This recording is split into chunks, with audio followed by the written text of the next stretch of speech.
Bismillahirrahmanirrahim. Allahümme salli ala Muhammed və ali Muhammed. Hər birinizi xoş gördük, əziz izləyicilər. Mövzumuza davam eləyirik. Mövzumuz qəlbin halları barəsində idi. Bu söhbətlər vasitəsilə öz qəlbimizin halları ilə tanış oluruq. Qəlbimizə səfər eləyirik.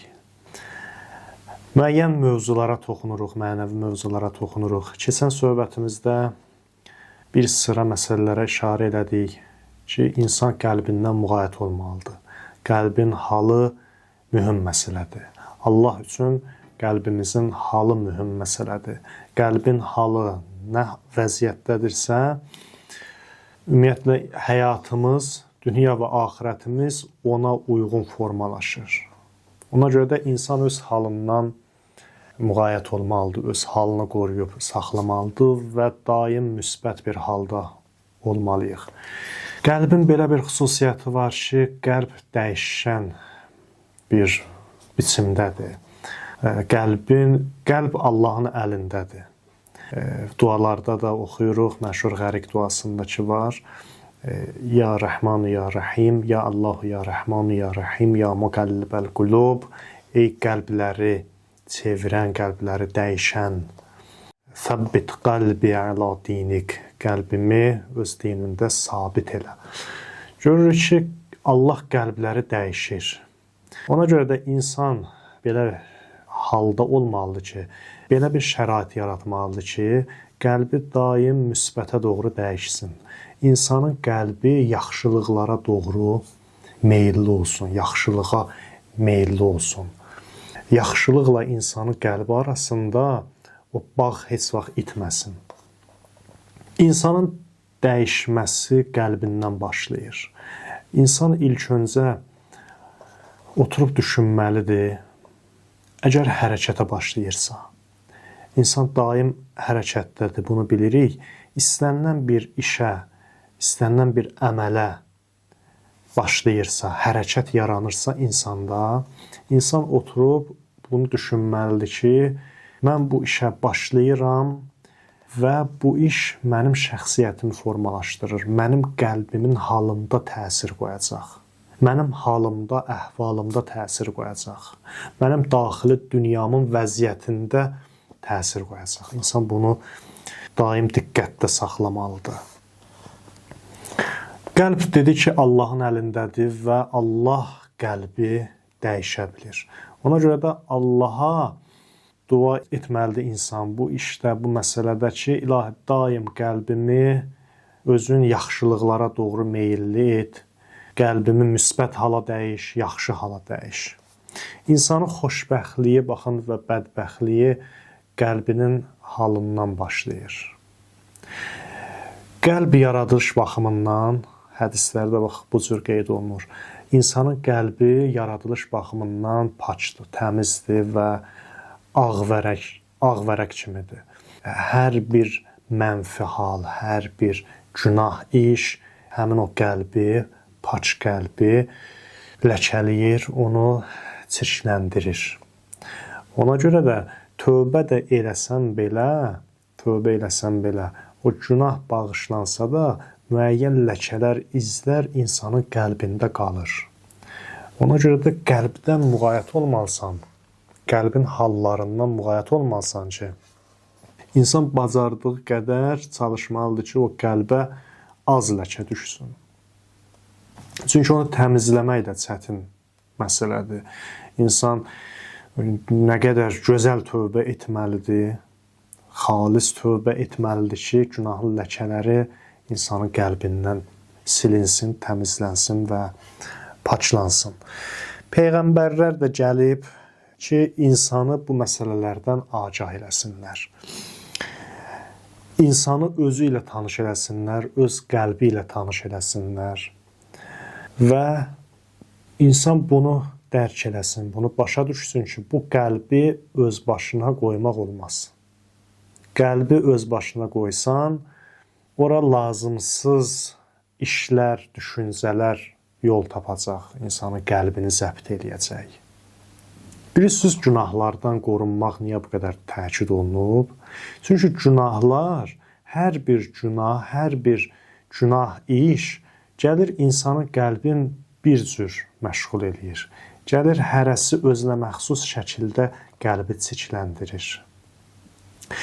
Ən həssas anlarda bir qərar verməlisən. Gələcək qəlbinin halı o qərara təsir göstərəcək. Çünki bu vaxta qədər belə formalaşdırıbsan. Ortaya qoyduğun qəlbin halı belədir. O da öz halına uyğun sənə yol göstərəcək, sənə istiqamət verəcək. Qərar verəndə sənin qərarlarında o təsirli olacaq. Sən onu bir an içində, bir saniyənin içində dəyişə bilməyəcəksən.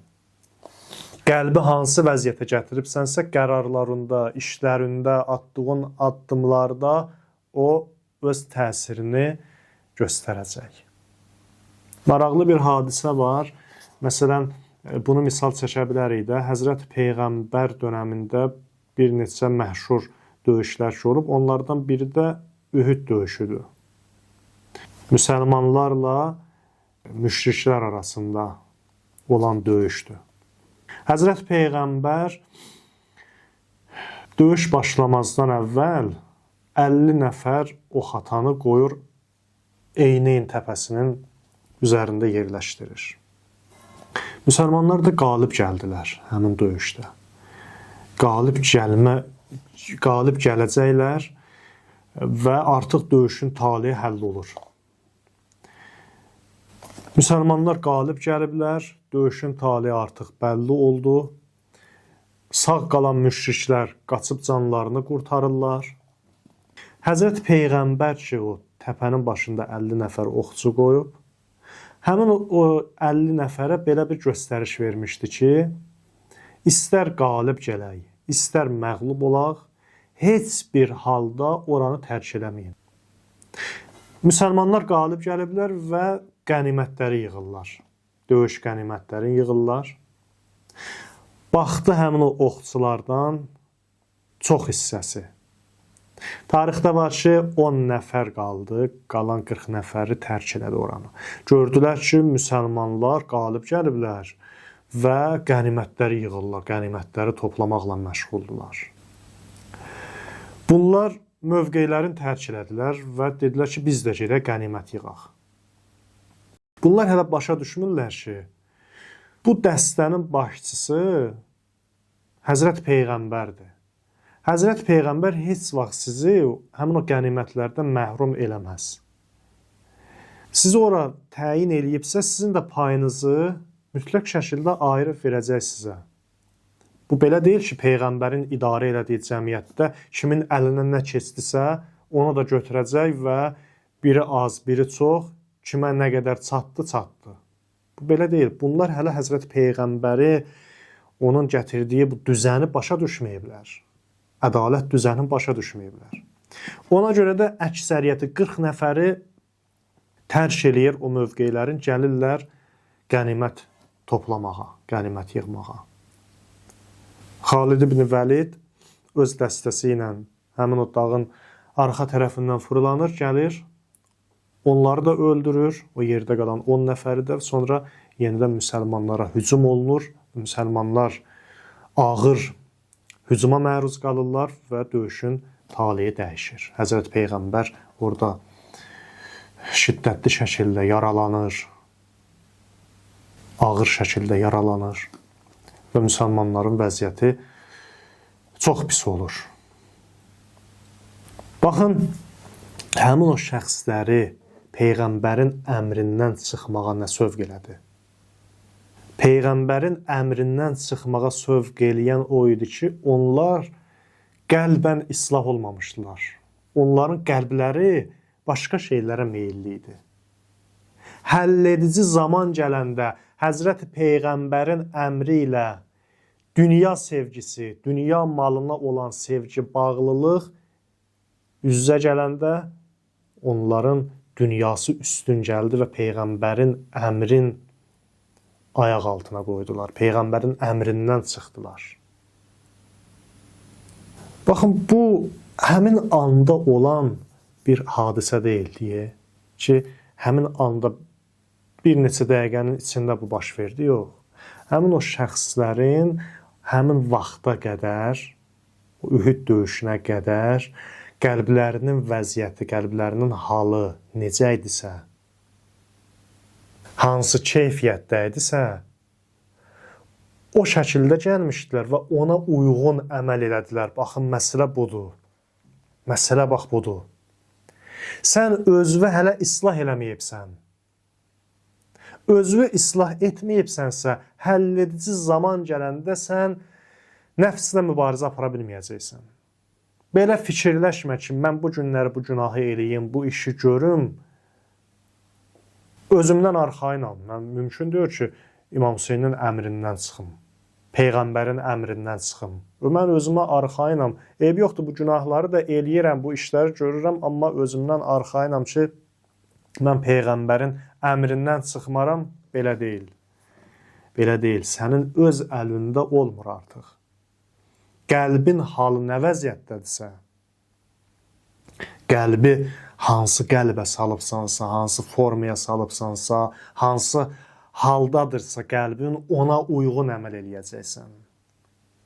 O vaxta qədər etdiyin günahlar sənin qəlbini artıq bir şəkildə formalaşdırıb, sən qəlbin halından çıxa bilməyəcəksən, ona uyğun əməl eləyəcəksən, rəftar eləyəcəksən.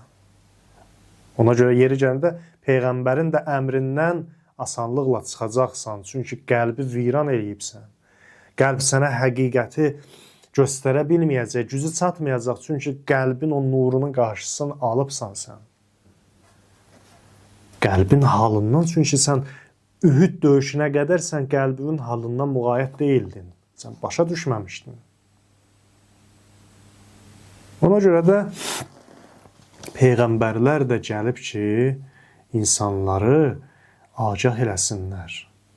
Peyğəmbərlər gəlib ki, insan ilk öncə öz daxilində inqilab eləsin. Öz nəfsi ilə mübarizədə, nəfsi ilə münasibətdə inqilab eləsin, dəyişilsin.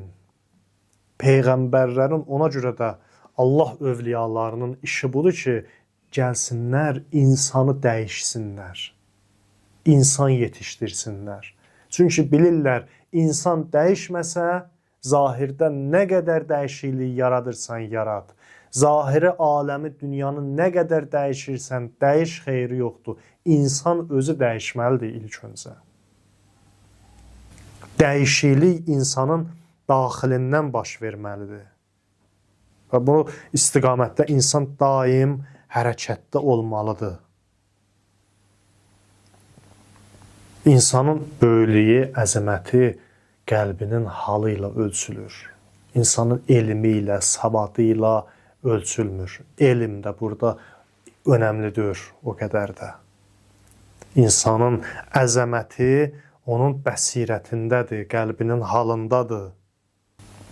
Həzrət Peyğəmbərin və digər Peyğəmbərlərin də həyata keçirdikləri o yeniliklər bu istiqamətdə olub. Bu bəsirətdən qaynaqlanıb. Əmir-əl-Müminin Həzrət Əli əleyhissalamın Peyğəmbərlərin vəzifələri ilə bağlı gözəl bir sözü var. Peyğəmbərlərin işi buydu. Həzrət Əli əleyhissalam buyurur, ağılların gizli dəfinələrini onlar üçün üzə çıxarsınlar deyə gəliblər. Ağılların gizli dəfinələrini, xəzinələrini üzə çıxarsınlar. İnsanın daxilində inqilab eləsinlər. İnsanın həqiqətin dəyişsinlər. Müsbətə doğru insan yetişdirsinlər. Bu inqilab insanın daxilində baş versin. Ağıl xəzinələri üzə çıxsın. Peyğəmbərlərin təbliğlərinin, işlərinin əsasını bu təşkil edirdi. Peyğəmbərlərin işləri daha fundamental işlər idi. Baxın, sözümüzün canı bu olsun. Nə qədər ki insan dəyişməyib, öz cəmiyyətində heç bir dəyişikliyə dözə bilməz. İnsan özü dəyişməlidir ki, bu dəyişikliyi ilk öncə özündə yaşamalıdır, özündə görməlidir ki, cəmiyyətdə də bir dəyişiklik görəndə ona dözə bilsin. Siz təsəvvür edin ki, Həzrət Peyğəmbər peyğəmbərliyə seçilir və o cəmiyyət üçün gəlir. Bu cəmiyyət də bilirsiniz də hansı düşüncədə, hansı adətlərlə yaşayan bir cəmiyyət olub. Bunlarda heç bir hərəkət olmayıb, heç bir dəyişiklik olmayıb. İndi Allah Peyğəmbər göndərir həmin o cəmiyyətə. Peyğəmbər gəlir o cəmiyyəti dəyişmək istəyir. Bunlar o dəyişikliyi qəbul edə bilmirlər. Çünki özləri dəyişməyiblər. Özləri dəyişməyə hazır deyirlər. Həzrət Peyğəmbər gəlir onların özlərini dəyişir. Onların daxilində bir hərəkəti başlatdırır və yavaş-yavaş bu dəyişiklik cəmiyyətə çıxır, cəmiyyətə sirayət eləyir və cəmiyyət dəyişməyə başlayır. Nə qədər ki, insan dəyişməyib, öz cəmiyyətində heç bir dəyişikliyə dözə bilməz. Ona görə də Peyğəmbərin üzərinə hücum çəkirdilər. Peyğəmbəri öldürmək istəyirdilər. Çünki dözə bilmir, cəmiyyətdə dəyişikliyə dözə bilmir. Özü dəyişməlidir, dəyişikliyi qəbul etməlidir, buna hazır olmalıdır, bir təslimiyyət ruhiyyəsi olmalıdır, bir tanışlıq ruhiyyəsi olmalıdır insanda ki, görüm hələ bu Peyğəmbərin sözü nədir, mənə nə demək istəyir. Buna hazır deyilsə, bu insan cəmiyyətdə heç bir dəyişikliyə hazır olmayacaq. Çünki ancaq və ancaq şəxsi mənafiyi üçün yaşayır. Bütləri də şəxsi mənafiyi üçün bir vasitəyə çevirib. Onlar üçün büt falan o qədər də önəmli deyildi. Hər şey bunlar üçün maddi gəlirə xidmət eləyirdi. Belə insandan da bir şey almaq istəsən, bu da gözəl sözdür, belə insanlardan bir şey almaq istəsən, gərək ona daha çox imtiyaz verəsən. Onun əvəzində daha çoxun verəsən ki, ondan nəsə alasan. Çünki bu istiqamətdə yaşayırlar ancaq. Bunlarda heç bir dəyişiklik yoxdur. Qəlbləri bunların heç bir həqiqətə açıq deyil. Quran necə buyurur? İnna cəalna ma alal ardı zinatan laha linəbluvəhum əyyuhum əhsanu əməla. Şübhəsiz, əlbəttə, biz əməldə onlardan hansı birinin daha gözəl olmasına sınamaq üçün yer üzündə olanları onun öz bəzəyi etdik. Yer üzündə olanların hamısını yerin zinət eləmişik, yerin bəzəyi eləmişik. Bunlar gəlirlər, onda qərq olurlar. Özlərini itirirlər. Bunun üçün yaşayırlar və heç bir dəyişikliyə də bunlar hazır deyirlər. Belə qəlbdə heç bir dəyişiklik olmayacaq. Belə qəlb insan fiziki baxımından diri olsa da, həqiqətdə bu insan ölüdür. Çünki qəlbi ölüdür. Çünki qəlbinin halı bərbaddır. Qəlbi ölüb bu insanın. Qəlbində müsbətə doğru heç bir hərəkət yoxdur.